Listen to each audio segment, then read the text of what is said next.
యెషయా 55వ అధ్యాయము 8, 9. ఇప్పుడు ఈ టీం మనకి ఏమి అందించబోతుందో చూద్దామా? Are you all ready?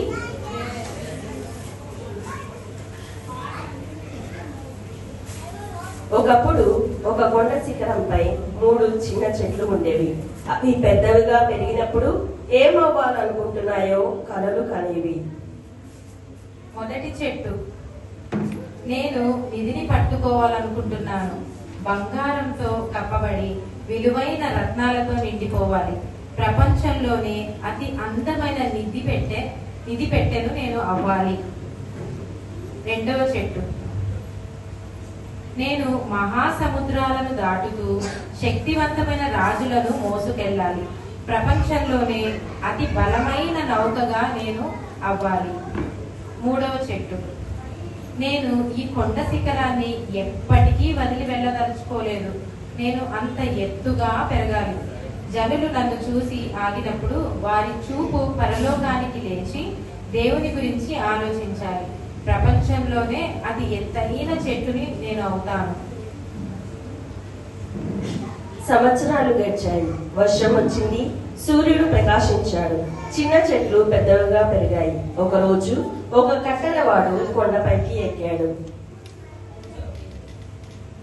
ఈ చెట్టు చాలా అద్భుతంగా ఉంది, దీన్ని నరికేస్తాను.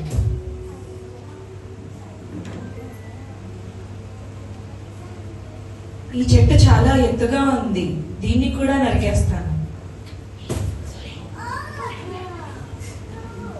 ఈ చెట్టు చాలా బాగుంది, దీన్ని కూడా నరికేస్తాను.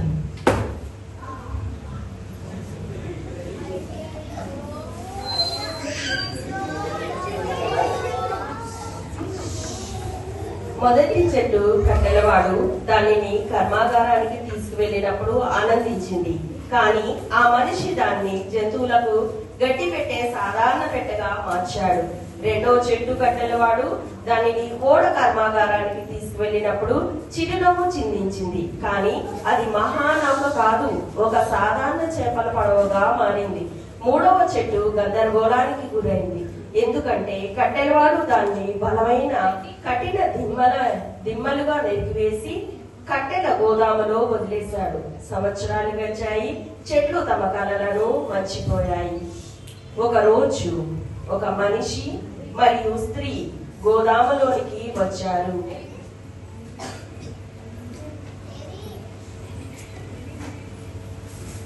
ఆ స్త్రీ శిశువుకు జమ ఇచ్చి ఆ శిశువును గడ్డితో నిండిన పెట్టెలో ఉంచింది.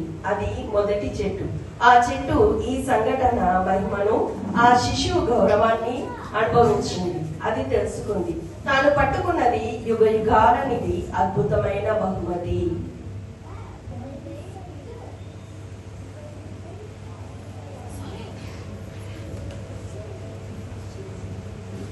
ఈ క్రిస్మస్ సమయంలో మన రక్షణను పునరుద్ధరించుకుందాం. ఆయనను ఆరాధిద్దాం. మన జీవితంలో ప్రతి అంశంలో ఆయనను సింహాసనంపై కూర్చోబెట్టుదాం.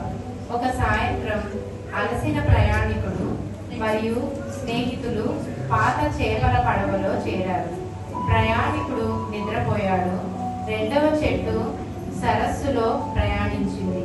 అప్పుడు గొప్ప తుఫాను వచ్చింది.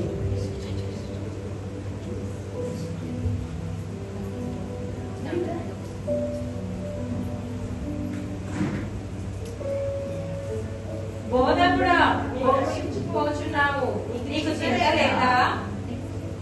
అప్పుడు యేసు నిశ్శబ్దమై ఊరకుండును.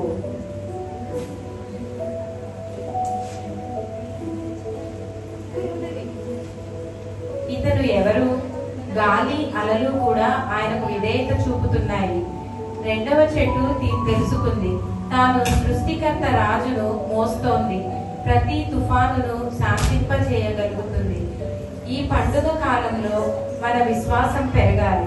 ఆయన చిన్న విశ్వాసాన్ని గద్దించాడు కదా. ఒక శుక్రవారం ఉదయం మూడవ చెట్టు ఆశ్చర్యపోయింది. దాని దిమ్మెలను గోదాము నుండి తీసుకువచ్చి సైనికులు ఒక మనిషి చేతిలో గుచ్చారు. అది కఠినంగా క్రూరంగా అనిపించింది. యేసు, తండ్రి, మీరేమి చేయించు చేయుచున్నారో మీరు ఎరుగరు కనుక వీరిని క్షమించుడి.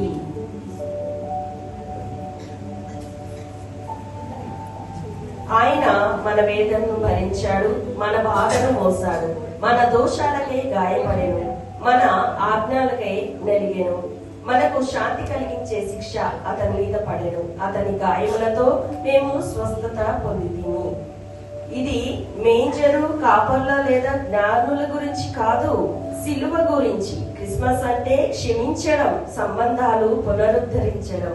ప్రతి ఆదివారం ఉదయం సూర్యుడు ఉదయించగా మూడవ చెట్టు తెలుసుకుంది దేవుని ప్రేమ.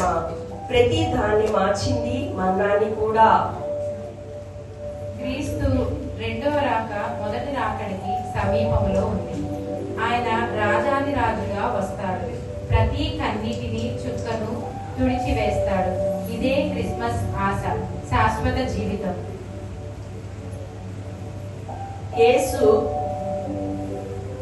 అందుకు పునరుద్ధానమును జీవమును నేనే, నా యందు విశ్వాసం ఉంచువాడు చనిపోయినను బ్రతుకును.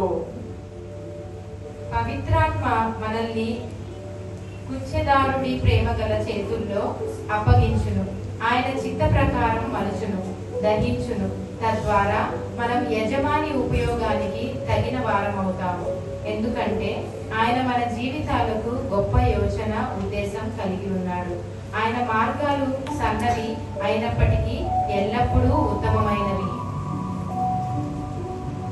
ఇర్మియా 29వ అధ్యాయము 11 నుండి 13 వచనాలు చూసినట్లయితే, నేను మిమ్మల్ని గూర్చి ఉద్దేశించిన సంగతులను నేను ఎరుగుదును. రాబోవు శిక్షణ కలుగునట్లుగా అవి సమాధానకరమైన ఉద్దేశములే కాని హానికరమైనవి కావు. ఇదే యెహోవా వాక్కు. అప్పుడు మీరు నన్ను ప్రార్థింపగా నేను విని మీ ప్రార్థన అంగీకరించెదను. మీరు మిక్కిలిగా వెతుకువారిగా ఉండి నన్ను వెతికినప్పుడు మీరు సంపూర్ణ హృదయంతో నన్ను వెతుకుదురు గనుక నేను మీకు దొరికెదను. ఇదే యెహోవా వాక్కు. మీకు మరియు మీ కుటుంబ సభ్యులకు క్రిస్మస్ మరియు నూతన సంవత్సర శుభాకాంక్షలు.